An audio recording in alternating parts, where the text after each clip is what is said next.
सही मायने से जो थापाडेस है उसके पीछे सही में सक्सेसफुल आदमी के पीछे जो एक औरत का हाथ होता है वो मेरी माँ इंदुताई का था।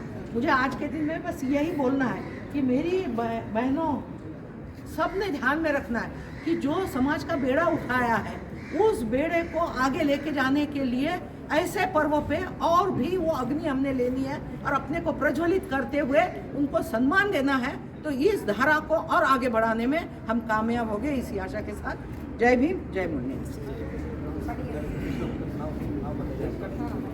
सभी को मैत्रीपूर्ण जय भीम। मैं डॉक्टर पंचशीला दुर्गे यवतमाल से हूँ और अभी पूना में सेटल हुई हूँ। तो डीके खापरडे जी को हमने जब DS4 हुआ था तो मैं नागपुर में थी, तो तब से मैं उनके साथ में रही हूँ और उनका कारवा मैंने बहुत नज़दीक से देखा है। जब कांशीराम जी ने BSP खोला था तो पहली बार 3 पत्ती, ये बहुत लोगों को मालूम नहीं है कि 3 पत्ती निशान था, तो मैं उस टाइम बूथ पर थी। तो डीके खापरडी जी ये बामसेप के संस्थापक है। पूरे देश में क्या पूरे विश्व में खापरडी जी का बहुत योगदान रहा है और इनके पीछे कोई भी आदमी, जैसे अभी पूर्णिमा ताई ने बताया है कि कोई भी आदमी सामाजिक कार्य करता है तो उनके पीछे करने के लिए और अच्छे से परवरिश अपने बच्चों की करने के लिए बहुत सहचारिणी का महत्वपूर्ण हाथ होता है। तो वो इंदुमती जी ने दिया है। और इतना ही नहीं, तो जब ये कांशीराम जी डीके खापरडे जी और दीना माना जी सस्पेंड हुए थे तो कांशीराम जी को 6 महीना घर में अपने हाथ से उन्होंने खाना पकाकर खिलाया भी है। तो ऐसे हमारी इंदुमती जी यानी इनडायरेक्टली नहीं डायरेक्टली भी सामाजिक योगदान उनका बहुत बड़ा रहा है। तो इसीलिए मैं सभी महिलाओं को यहाँ से आह्वान करती हूँ कि बाहर निकले और ये कारवा जो है आगे चलाए और हमारे सामाजिक परिवर्तन के लिए देश में क्या हालत है उसके जान ले और सभी महिला घर से बाहर निकले और कार्य करें, यही मेरा कहना है। और इंदुमती जी को मैं तहे दिल से उनको विनम्र अभिवादन करती हूँ, आदरांजलि देती हूँ। और कल मैं यानी वी द पीपल का हमने एक ग्रुप निकाला है ऑल इंडिया लेवल पे, तो कल जैसे ही मुझे पता चला मगरे सर ने मैसेज किया तो वैसे ही पूरे देश को 2 मिनट के लिए हमने श्रद्धांजलि अर्पित की और सभी उनके डीके खापरडी जी के साथ में दिल्ली, लखनऊ, राजस्थान के सभी जिले के जो लोग वहाँ पर मौजूद थे उन्होंने श्रद्धांजलि भी अर्पित की। इतना ही नहीं तो 2-2 मिनट उन्होंने अपने मनोभावना भी व्यक्त की उनके प्रति। तो सभी के तरफ से मैं उनको विनम्र श्रद्धांजलि अर्पित करती हूँ और मेरी वाणी को आपने सुना तो इसलिए मैं आपको धन्यवाद देती हूँ। जय भीम, नमो बुद्धाय, जय सविता। तथागत महाकारुणिक भगवान गौतम बुद्ध, बोधिसत्व परम पूज्य डॉक्टर बाबा साहब अम्बेडकर, इनकी विचारधारा को अभिवादन करते हुए कालकथित इंदुताई खापरडे, सबको पता है हम शोकाकुल बंधु भगिनी आज बड़े शोक में मौत हैं। क्यों? कि उसके पीछे कोई गहरा राज। जब व्यवस्था परिवर्तन की ये मूवमेंट हिंदुस्तान भर में चली, पूना से शुरू हुई, दापोदी से, घर से, और जब वो फैलने लगी उस समय में ताई का जो योगदान था, खापरडे साहब महीना घर के बाहर रहते थे, पूरे बच्चों की जिम्मेवारी उन पर थी, लाडली बेटी उनका तक मुंह देख नहीं पाते थे साहब। तो साथियों, कहने का मतलब ये है, त्याग की मूर्ति जिसे त्याग कहा जाता है वो क्या है ये समझना जरूरी है, क्योंकि ये कोई उद्दिष्ट के प्रति काम करता है। खापरडे साहब दिन रात पूरे हिंदुस्तान में घूमते रहे, एक तरफ से कांशीराम साहब थे, एक तरफ से खापरडे साहब थे। आंध्र प्रदेश जहाँ भाषा नहीं आती वहाँ जाते थे, लेकिन कभी घर की चिंता उनको सताती थी लेकिन बोल नहीं पाते थे। तो माता इंदुताई ने ये सब जिम्मेवारी अपने सर पर उठाई, कभी उनसे शिकायत नहीं की। आपको ये यकीन होगा कि बहुत दिनों बाद एक अधिवेशन होता था अपना साल भर में 6 दिसंबर को। अब 6 दिसंबर के अधिवेशन में ये भी फैमिली आती थी, लेकिन यकीन करो कि हम क्या करते हैं, हमसे दूर गया हुआ आदमी जो 6 महीना हमको मिला नहीं है तो उसको मिलने के लिए हम तरसते रहते। लेकिन खापरडे साहब का एक ऐसा काम था कि हर स्टेट वाइज जो भी पैनल थे उसके अंदर जाके वो बात करते रहते थे, मूवमेंट समझाते रहते थे, विचारधारा को आगे बढ़ाने के लिए काम करते थे।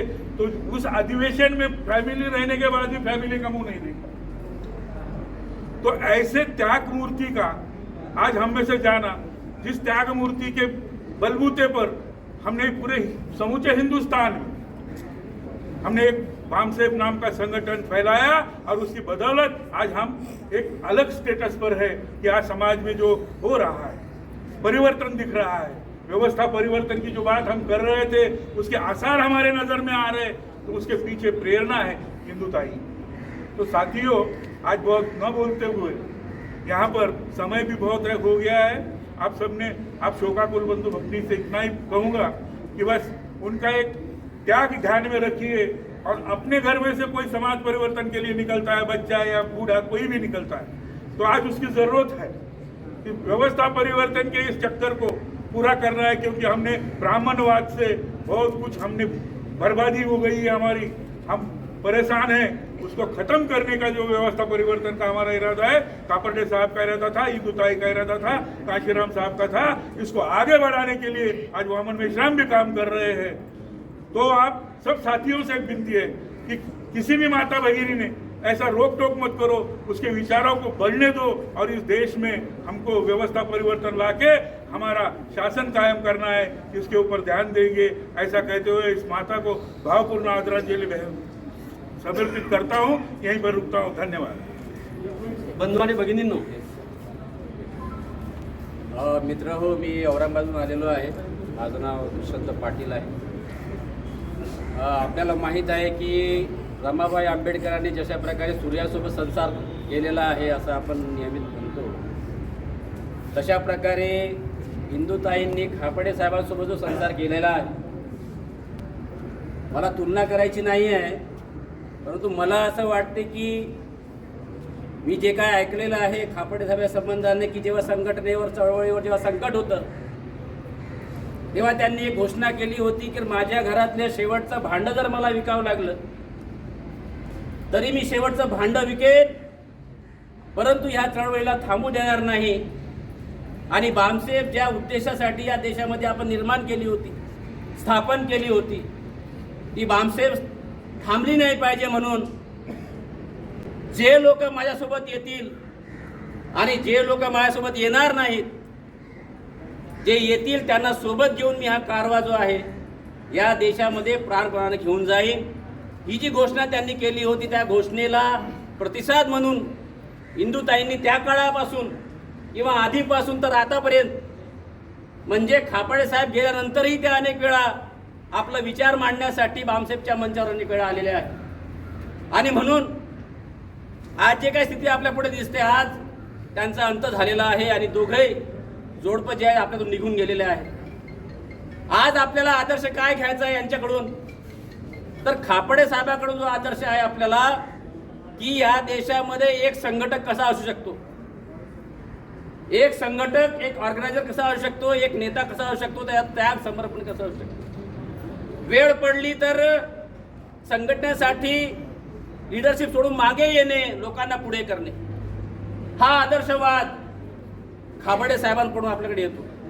आणि आपल्या महिला आपल्या या घरामध्ये आहेत, जसं आपण रमाबाई आंबेडकरांचा आदर्श सांगतो की बाबासाहेबांसोबत खंबीरपणे उभे राहणार, अधीय संकटांमध्ये घरात कायदा नसताना, तशाच प्रकारे हिंदुताई खापर्डे जेव्हा एखादा व्यक्ती, एखादा पती घोषणा करतो की शेवटचं भांडं विकीन घरात, तर त्या बाईला काय वाटलं असावं आणि त्या घरामध्ये काय सिच्युएशन निर्माण झालेली असावी, आणि तशा स्थितीमध्ये त्या आपल्या पतीसोबत उभ्या राहतात। आणि त्याच्यामुळं समर्पित कार्यकर्त्यांची जी फौज ह्या देशामध्ये अजून गरज आहे त्यांची, तर ह्या फॅमिलीच्या माध्यमातून, ह्या समर्पित जोडप्याच्या माध्यमातून येणाऱ्या कार्यकर्त्यांनी आपल्या जीवनसंगिनीसोबत किंवा आपल्या फॅमिलीसोबत ह्या चळवळीमध्ये भरपूर कार्यकर्त्यांची गरज आहे।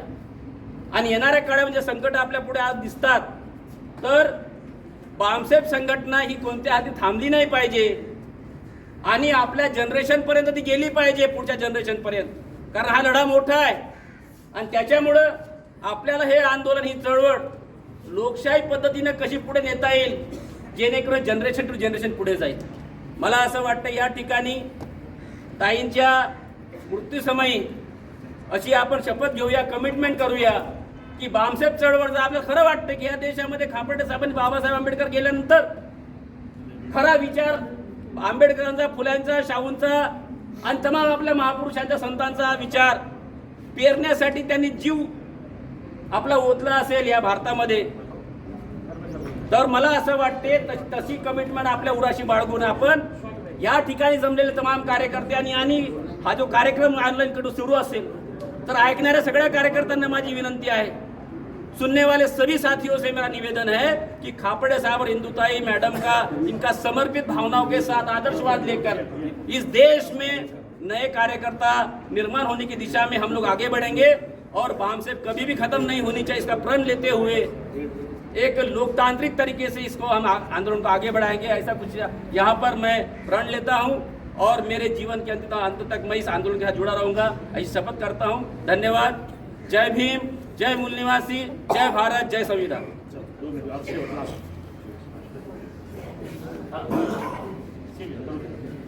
माझं नाव धर्मेश गजबी आहे, मी नागपूरला असतो। माझा सहवास खापर्डे साहेबांसोबत 1993 पासून आलेला आहे आणि जे त्या वर्षापासनं तर त्यांच्या मृत्यू दिवसापर्यंत म्हणजे आणि मधल्या काळामध्ये जो आईच्या सोबत जो संपर्क आला, मागील 8 महिन्यामध्ये 6 महिन्यापूर्वीच मी आईला भेटून गेलो आणि कुठलीही चळवळ उभं करत असताना तो कार्यकर्ता जो असतो त्या कार्यकर्त्यामध्ये जे गुण असतात ते गुण कसे असायला पाहिजेत त्याचं उत्तम आणि कधीही कुठेही न सापडलेलं व्यक्तिमत्व म्हणजे डी.के. खापर्डे साहेब आणि त्यांना त्या आंदोलनाला पुढे घेऊन जाण्यासाठी जी मदत, जे सहकार्य, जे काही म्हणून लागेल ते पुरवणारं सहचारिणी म्हणजे इंदुताई खापर्डे। मी जेव्हा 94ला नागपूरला अधिवेशन झालं तेव्हा त्यांना फार जवळून बघण्याचा योग आला। नंतर 96मध्ये जेव्हा आम्ही 96-97ला पुण्यामध्ये त्यांच्या घरी आम्ही राहायचो तेव्हा ज्या बऱ्याचशा गोष्टी त्यांच्याकडून ज्या माहीत झाल्या त्या आता सांगण्यासारख्या नाहीत। आपण या चळवळीच्या बद्दल सांगायला गेलो तर खूप सारं काही आहे, एंडलेस त्याला आपण म्हणू, परंतु हा तो प्लॅटफॉर्म नाही आहे। मित्रांनो, आज त्यांना किंवा त्यांच्या परिवारांना किंवा त्यांनी जो काही विचार आपल्याला दिला असेल त्या विचाराला समजा पुढे घेऊन जायचं असेल तर त्यांनी जे सांगितलेलं कर्तव्यदक्ष, चारित्र्यवान आणि उत्तम कार्यकर्ता, जोपर्यंत उत्तम कार्यकर्ता होऊ शकत नाही तो उत्तम नेतृत्व होऊ शकत नाही, हे त्यांनी दिलेली शिकवण हे कधीही आज तागत आम्ही विसरलेलो नाहीत। आणि म्हणून या निमित्तानं मी एवढं सांगू इच्छितो की त्यांनी जो दिलेला संदेश आहे हा संदेश आपण सदा आपल्या अंगी आणि आपल्या कर्तव्याने बाळगू शकलो तर निश्चितपणे हे त्यांना आणि त्यांच्या सहचारींना खरी श्रद्धांजली असेल। एवढं बोलून मी माहिती शकतो। मित्रांनो, वेळ खूप झालेला आहे। काल सायंकाळी 4:45च्या सुमारास ताईंचं निधन झालेलं आहे। आज किती जवळजवळ 24 तासाच्या वर वेळ झालेला आहे। घरचे कुटुंब पूर्णतः कालपासून उपाशी आहेत, तर याचं भान राखून उरलेले बाकीचे ज्यांना काही श्रद्धांजली व्हायची आहे त्यांनी रविवारी त्यांच्या राहत्या घरी यायचं आणि आपली श्रद्धांजली व्हायची आहे। तर या ठिकाणी आपण हा कार्यक्रम इथेच थांबवतो। पुन्हा मी एकदा आपल्याला विनंती करतो, उद्या सकाळी 9 वाजता रक्षा विसर्जन राहील आणि रविवारी सकाळी 11 वाजता त्यांच्या राहत्या घरी श्रद्धांजलीचा कार्यक्रम राहील, याची सगळ्यांनी नोंद घ्यायची। ठीक आहे, कार्यक्रम संपलेला आहे, सर्वांनी निरोप घ्यायला काही हरकत नाही। आपण काय सांगाल, त्यांचे अनुभव काय एखादा दुसरा? तर मीही तुमच्या बरोबर असायचो बऱ्याच वेळा, पण तुम्ही सांगूया अशी अपेक्षा आहे। तर माझा जो बामसेफची परिचय झालेला आहे तो आमचे आदरणीय दळवी सर यांच्यामुळे झालेला आहे आणि त्यावेळेस ते कसे असतात हे जेव्हा आपण पाहत होतो तेव्हा मला खापर्डे साहेबांमध्ये महात्मा फुले दिसायचे, बाबासाहेब दिसायचे, त्यांची तळमळ दिसायची आणि त्यांचं समर्पण दिसायचे. हे सगळं पाहत असताना किंवा त्यांचं हे करताना की एवढा मोठा त्याग चा आदर्श आत्ताच्या समाजाला निर्माण होणं फार गरज आहे. आणि ह्या त्यागाच्या मागे खरोखर त्यांच्या पत्नी त्यांचं खूपच मोठं योगदान आहे. आणि ह्या योगदानामुळेच अनेक लोक निर्माण होऊ शकतात, कार्यकर्ते निर्माण होऊ शकतात आणि हे आंदोलन पुढे जाऊ शकतं. मी माता खापर्डे ताईंना विनम्र अभिवादन करतो आणि श्रद्धांजली अर्पण करतो. इथे थांबतो. धन्यवाद. जय भीम. खापर्डे ताईंच्याबद्दल काय सांगाल आपण? आपण सतत भेटत होता त्यांना.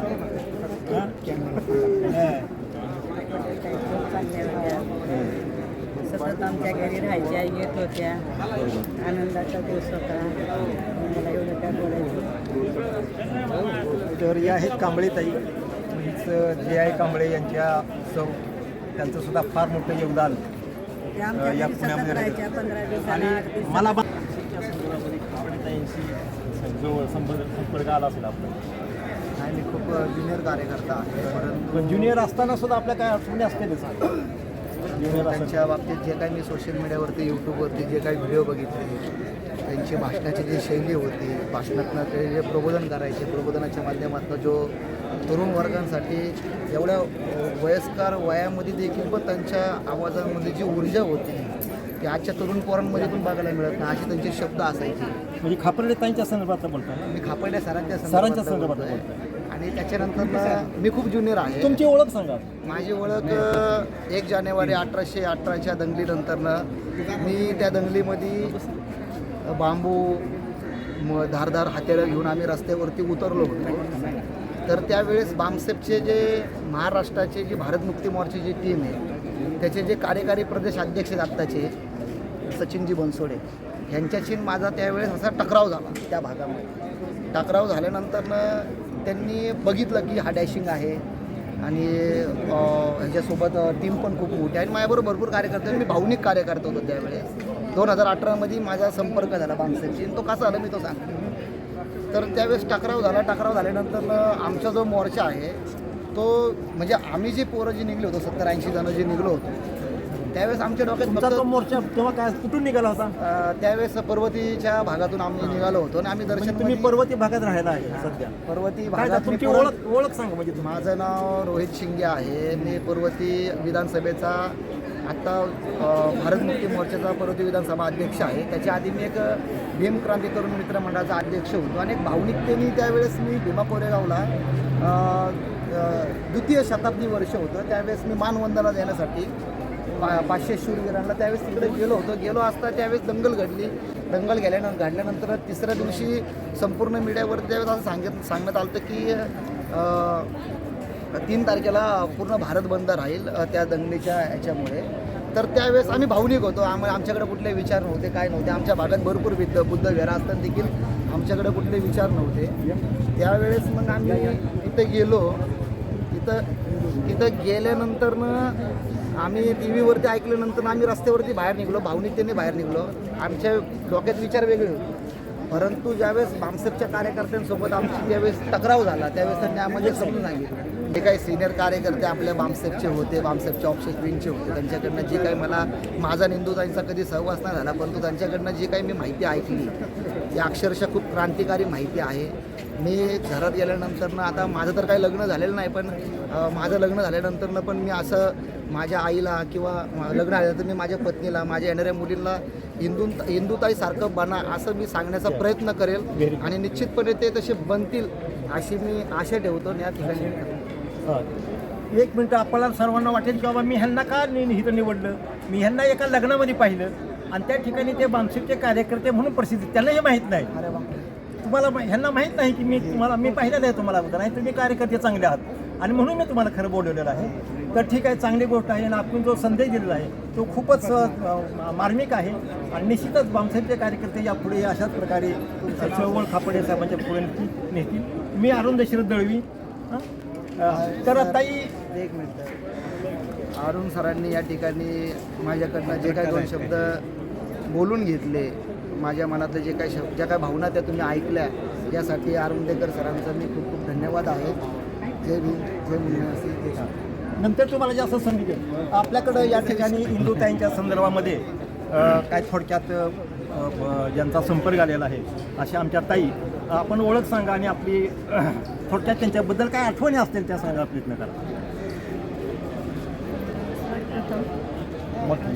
सर्व महापुरुषांना विश्ववंत बुद्ध बोधिसत्व परमपूज्य डॉक्टर बाबासाहेब आंबेडकर, छत्रपती शिवाजी महाराज, राष्ट्रमाता राजमाताचे जाऊ अण्णाभाऊ साठे आणि महानायक खापर्डे साहेब, आदरणीय राष्ट्रीय अध्यक्ष मेश्राम साहेब, त्यानंतर आदरणीय काशीराम साहेब, हे सर्व महापुरुष आणि महामातांना प्रथम अभिवादन करते. आणि आज या दिनमध्ये खापर्डे ताई यांच्या स्मृतीला सुद्धा आपण ज्यांचं निधन झालेलं आहे त्या निमित्तानं आपण सर्वजण श्रद्धांजली अर्पण करण्यासाठी आपण येथे सर्वजण उपस्थित आहोत. खरं सांगायचं म्हणजे डी.के. खापर्डे साहेब हे संस्थापक आहेत. डी.के. खापर्डे साहेब पूर्ण देशभर फिरत होते, देशभर ते समाज जागृत करत होते. आणि समाज जागृत करत असताना ज्यावेळेस इंदुताई खापर्डे स्वतःचे परिवार, मुलं आणि सगळं काय त्या व्यक्तीने जबाबदारी स्वतःच्या खांद्यावर घेतली होती. खापर्डे साहेब चांगले ऑफिसर होते, फॅक्टरीत कामाला होते ते आणि चांगले ऑफिसर लेवलला होते. तरी पण असं मी ऐकलं आहे की खापर्डे साहेब फक्त घरात 300 ते 400 रुपये महिन्याचा खर्च म्हणून मॅडमला देत होते. आणि मॅडम त्या तेवढ्या पैशात मुलांचं शिक्षण आणि कुटुंबाची जबाबदारी सर्व काय त्या सांभाळत होत्या. आणि त्यातूनच त्यांच्याकडे हे होत नव्हतं, त्यांना तेवढं पैसे त्यांचं भागत नव्हतं. तर त्या असं मी ऐकण्यात आलं की त्या रेशनिंगचे गहू तांदूळ सगळं काय आणायच्या आणि त्याच्यानंतर मग ते परिवाराचा ते सांभाळ करायच्या. वेळ पडली तर त्यांनी रेशनिंगचं धान्य खाऊन मुलांना आणि परिवाराला त्यांनी सांभाळले. त्यानंतर जसं काय म्हणतात ना, एका सक्सेस पुरुषामागं एका महिलेचा हात असतो. महिलेचा हातच नसून इंदुताई खापर्डे ताई यांनी खूप मोठी जबाबदारी खांद्यावर घेतली होती. त्यांनी त्यांच्या मुलांचे लग्नसुद्धा साहेब हजर नव्हते असं मी ऐकले. कारण की मुलांचे मुली बघणं, स्थळं बघणं हे सगळं काही कार्यकर्त्याच्या मदतीने मॅडम त्या स्थळं बघायच्या.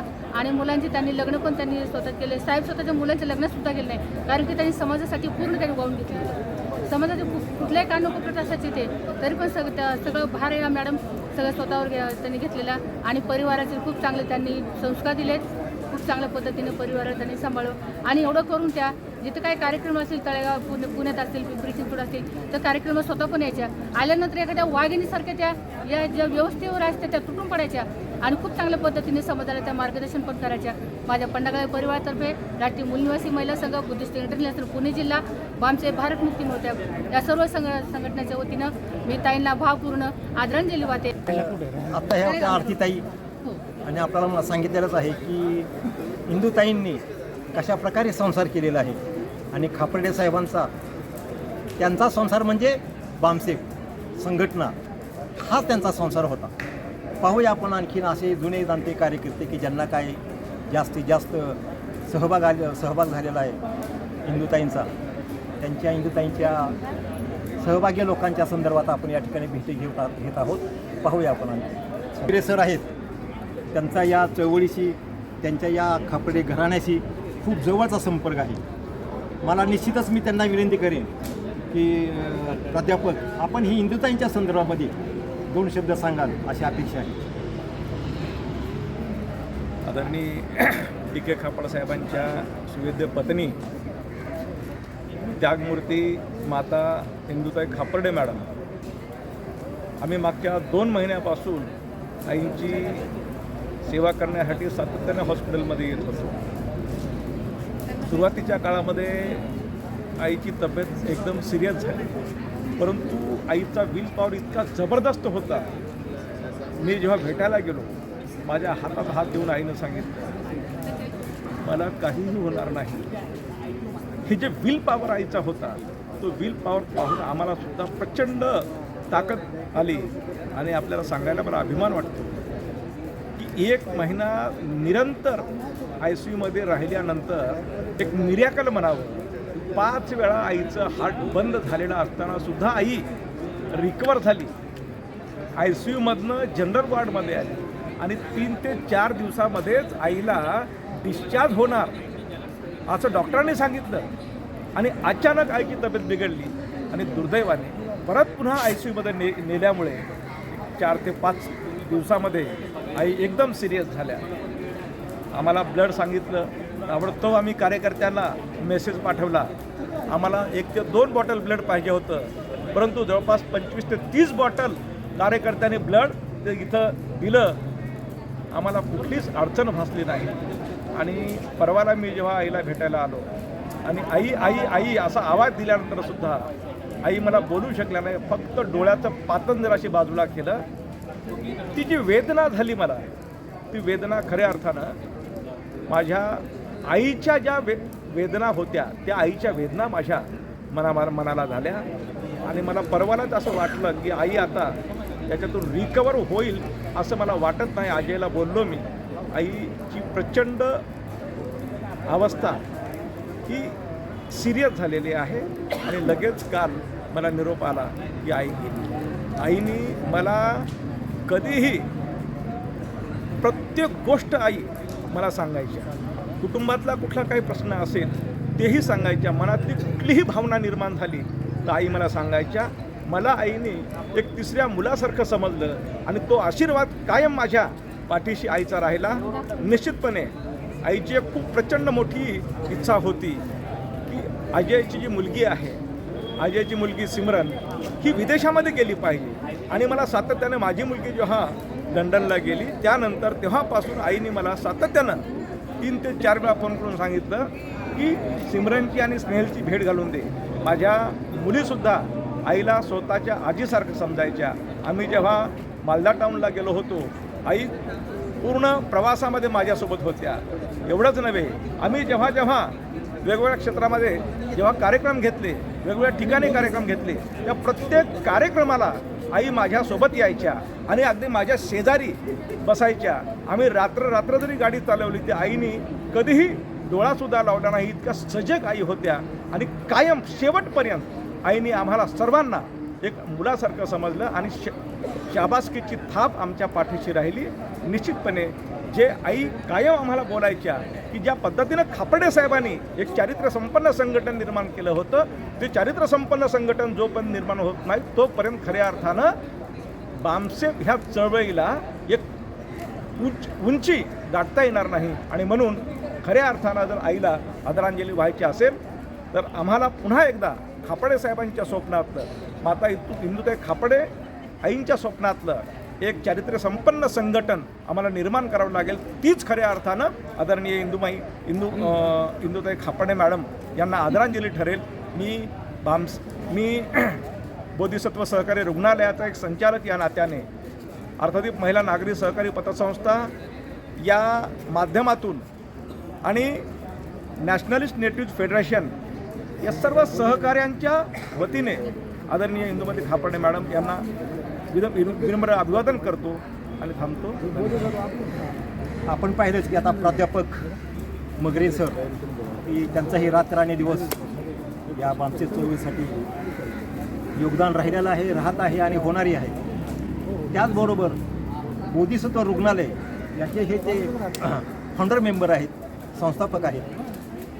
यानंतर असे अनेक कार्यकर्ते आपल्याला या ठिकाणी आहेत, परंतु आता वेळेअभावी किंवा कार्यकर्ते या ठिकाणी सापडले तर आपण निश्चित आणखीन अशा प्रकारच्या जुन्या आणि जाणत्या कार्यकर्त्याच्या दृष्टीने इंदुताईंचं काय योगदान आहे चळवळीसाठी, घरी राहूनसुद्धा कुटुंबासाठी, चळवळीसाठी आणि खापर्डे साहेबांच्या ध्येयाबरोबर त्यांना त्या समर्पित झालेले आहेत. कारण का मी 82-85 पासून त्यांना ओळखत आहे आणि त्याचा संपर्क माझा सातत्याने राहिलेला आहे. या ठिकाणी पाहूया आपण आणखीन काय कार्यकर्ते भेटतात. तर आपण बोधिसत्व वंदना न्यूजच्या संदर्भात ताईंच्या आणि आपला फार जुना संबंध आहे आणि या संदर्भात आपण सातत्याने त्यांच्या बरोबर राहिलेला आहे. बगडे सर 2 महिने होतो आता. हां, तर या आणि चळवळीतल्या आपल्या कार्यकर्त्यांना हे माहीत पाहिजे की या ठिकाणी त्यांच्या सातत्याने बरोबर असणाऱ्या लोकांनी जर या ठिकाणी इतर कार्यकर्त्यांना जर काय संदेश द्यायचा झाला तर ते तुमच्याकडे पाहूनच ते संदेश करतील. तर तुम्ही कशा प्रकारे या संपर्क आला तुमचा आणि किती सालापासून आलेला आहे आणि नाव सांगा तुमचं. कशा प्रकारे? 79ला पुण्यात आलो. 79 हां. तेव्हा मला काही रजनी शिष्यांची भेट झाली. बरं. आणि मी रजनी शिष्यांकडे वळलो. मी रजनीचे व्याख्यानसुद्धा ऐकलं. त्यानंतर काही लोकांची पण माझी भेट झाली, तेव्हा मला पुन्हा पॅक करार धिक्कारकारक होता. त्या कारणात केस मेश्राम जे आपले जुने कार्यकर्ते ज्येष्ठ पुणे विद्यापीठामध्ये, त्यांनी मला त्या कारणात घेऊन गेलं. तिथून मी बामसेकडे पडलो. त्यानंतर खापड साहेब मीटिंग सातत्याने प्रत्येक गुरुवारी त्या पिंपरीला व्हायची. मग ते रात्री 11 की 12 वाजेपर्यंत मिटिंग चालायची. सायकल यायची, सायकल जायची. किंवा माझा प्रभाव पडला. मी 2012पर्यंत बामसेपचा तळमळीनं काम केलं. मी माझ्या घरादाराकडे बघितलं नाही, मी माझ्या सर्व्हिसकडे बघितलं, माझ्या आरोग्याकडे बघितलं नाही. तोच विचार माझ्या मनात, म्हणून मी खापड व्हायला माझ्या आईसारखं म्हणतो. आणि खापडे साहेब जेव्हा वाढले तेव्हा मी सातत्याने KM हॉस्पिटल जातो त्यांना भेटायला. माझी ड्युटी होती माझी. बरोबर. तेव्हा ते मला सतत मग आपल्या सर्वांच्या ड्युट्या तिथं लागलेल्या होत्या, त्याबरोबर तुम्ही सातत्याने तिथं असायचं. तेव्हा ते मला म्हटलं एक शब्द की बघ, माझे मुलं काय एवढे चंचल नाहीत, माझ्या घरात तू माझ्या मुलाकडून लक्ष देशील. मी ते निभवतो. बघ कापडे बाय आता आजारी होते, माझं कर्तव्य होतं की रोज जाणे दवाखान्यात त्यांना भेटणे, हालवणे, रात्री 10:30ला फोन करून चौकशी करणे, पण त्या लोकांना सांगेल. रोजच्या 2 महिने 8 दिवस मी काम केलं. म्हणजे सातत्याने तुम्ही 2 महिने त्यांच्या आणि संपर्कात आहात. मागचे महिने आता हा रविवारच्या तारीख कोणती होती? 6 तारीख रविवारी. 1 तारीख केव्हा होती? त्याच्यामध्ये 6 दिवस झाला ना, त्या रविवार. हां, म्हणजे त्या रविवारी 1 तारखेच्या रविवारी हां किंवा गेल्या रविवारी. गेल्या रविवारी मी दवाखान्यात त्यांना भेटायला गेलो. तेव्हा त्यांना जनरल हॉस्पिटल आणलं होतं. सर्व त्यांचे पाईप वगैरे सर्व काढून नॉर्मल स्थितीत त्या होत्या. तेव्हा मी त्यांना म्हटलं बा मी कोण आहे? अहो तुम्ही बागडे आहात.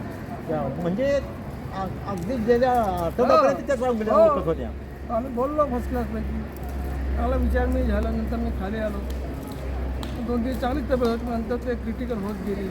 मग त्यांना काही रक्ताची गरज भासली. मला अजयने रात्री फोन केला, काका आपल्याला 10-12 बाटल्या रक्त लागणार आहे. अरे मग काय टेन्शन घेतो, 100 उभे करतो मी. टाकलं मेसेज, दळादळ फोन आले. आणि कालपर्यंत म्हणजे रविवारपर्यंत कालचे 12 बाटल्या मी रक्त दिली. आणि आपल्याला पाहिजे किती होत्या? आपल्याला त्यांना चेंजिंग पाहिजे होतं. काय आपण द्यायचे ते आपल्याला देणार, त्यांच्या कृत्य देणार, पण आपण कोणतंही द्यायचं. त्यासाठी 12 बाटल्या त्यांना रक्त दिलं. त्यानंतर मग सोमवारनंतर त्याची तब्येत खराब होत गेली. सोमवारच्या नंतर तब्येत खराब होत गेली. आम्ही रविवारपर्यंत रक्त दिलं त्यांना. सोमवार थोडी क्रिटिकल होत गेली. मंगळवार हा गुरुवारी एक्सपायर झाला. त्याचे उरलेलं काम करू, प्रामाणिकपणे करू. तर आपण आताच पाहिलं की बागडे सर हे आमचे 80 पासूनचे आमचा तसा ते 79. तुम्ही किती साली आला पुणे? 20 जानेवारी 1980ला. 79 म्हणजे त्यांच्या अगोदर आम्ही होतो, पण 79 पासून आमचा सातत्याने संपर्क आहे. आणि त्यांनी घरासाठी, त्यांच्या स्वतःच्या घरासाठी, आता त्यांचं घर माहिती आहे. घर आपली दिलं मी बामसेप, माझ्या घरही आपली दिलं होतं. मी जेव्हा घर बांधण्याचा प्लॅन मला माहीत आहे. खबरसाहेब माझ्या घरी आले, त्याला मी प्लॅन दाखवला. म्हणलं 2 मजली तुमची ह्या वरची सिंगल कशासाठी? मला बामसेपसाठी. आणि सातत्याने माझ्याकडे मीटिंग व्हायची. अजूनही काही काही झेंडे, पताका अजून ठेवले आहे. बेल ठेवले आहे बामसेपचे, सबनम ठेवले आहे. सर्व गोष्टी पेपर आहेत. एकदा आपण कॉन्स्टिट्युशन सेपरेट झाल्यानंतर ऑपरेश इंडिया पेपर लागत होता आपल्याला. तो ऑपरेश अंक माझ्याकडे होता. दिल्लीहून फोन आला, बा अंक कोणाकडे ते काय सांगितलं बागडेकडे. मग मला फोन आला. त्याला लँडलाईन होते ना, मोबाईल नव्हते. मी शोधलो ते, मग विमानाने मी दिल्लीला पाठवला. दुसरा पेपर काढण्याचा रेस्टम पाहिजे ना, तो मी अंक पाठवलं स्वतः. म्हणजे पहा की बागडे सर अजूनही आपल्याकडे बहुजन नायकचे काही अंक आहेत. म्हणजे आज सुद्धा कुणाला काय पाहिजे असेल तर बागडे सरांच्याकडं बामसेपचं जुनं जे मटेरियल आहे हे मटेरियल निश्चित मिळेल. तर अशा प्रकारचे हे खडाचे कार्यकर्ते बागडे सर आहेत. जम्मू काश्मीरचे कार्यकर्ते, पंजाब. तुम्ही आता सध्या राहता कुठं? तुकारामनगरला. 292 ऑब्लिक 1965 हा आपला पत्ता आहे. बागडे सरांचा हा पत्ता आहे. माहीत असू द्या की आपल्याला काय गरज लागेल बामसेपच्या या जुन्या ज्याला आपण म्हणू स्टेशनरी ही जी माहितीची, तर आपण बागडे सरांना निश्चितच संपर्क करावा. आणि बागडे सरांच्यासारखे कार्यकर्ते अपेक्षित आहेत. खरं तर या मुलाखतीमधून बागडे सरांसारखे कार्यकर्ते बामसेला अपेक्षित आहे. आणि म्हणूनच खऱ्या अर्थाने आपण आज या ठिकाणी त्यांना अगदी त्यांचा वेळ घेतलेला आहे. तर बागडे सर, जय भीम. अशाच प्रकारे तुमचे अभिनंदन. जय भीम सर. जय भीम. आपण या ठिकाणी पाहत आहोत की पुण्यातून इंदिराबाईंच्यासाठी त्यांना श्रद्धांजली वाहण्यासाठी त्यांच्या अंत्यसंस्कारासाठी या ठिकाणी राक्षे सर आलेले आहेत. तर राक्षे सरांनाही मी विनंती करीन की इंदुताईंना आपण 2 शब्द श्रद्धांजली वाहावी. काय सांगाल? सर्वप्रथम इंदुताईंच्या आमच्या आईसाहेबांच्या स्मृतींना विनम्रपणे अभिवादन. इंदुताईंचा आमचा सर्व बामसेफ कुटुंबियांचा खूप वर्षांचा संबंध. खापर्डे साहेब हयात असताना त्यांच्यासोबत आमचं अंत्यदर्शन घेता आलं नाही ही खंत मला आयुष्यभर सलत राहील.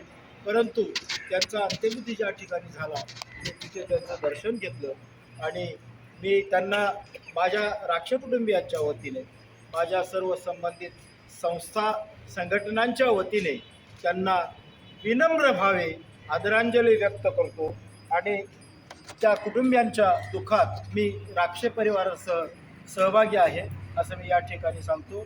त्यांना पुन्हा एकदा भावपूर्ण नम्रतेने आदरांजली वाहून मी थांबतो. जय भीम, जय बुद्ध.